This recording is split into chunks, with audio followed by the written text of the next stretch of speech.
Hi, this is Tutor Nick P, and this is Quotes 182. Today we have another quote by Plato, the famous Greek philosopher from ancient times. Okay, let's take a look at the note.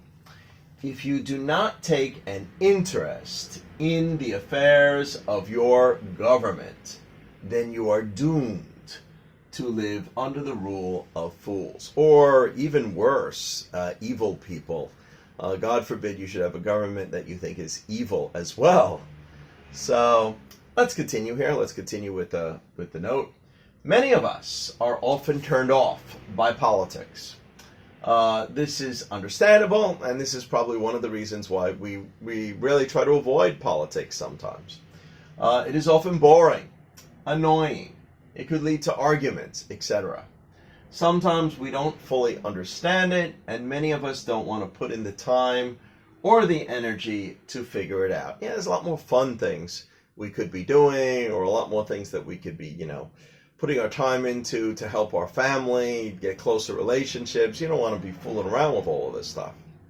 But anyway, we also have a mainstream media that is less than truthful. So it's really hard to depend on them and what they say. So it will take more effort to sort through the propaganda to really figure out what is going on. All right, let's continue. Having said all this, Plato from thousands of years ago is warning you that you are doomed to live under whatever they decide on. So it is as true today as it was in ancient times. You may ignore it at your own peril. At your own peril, meaning in your own danger. So it might be wise to at least try to figure out what they're doing, what's going on. And once you could try to get a handle on that, then you could decide what you might try to do to better the situation. Anyway, I hope you got it. I hope it was clear. Hope it was informative. Thank you for your time. Bye-bye.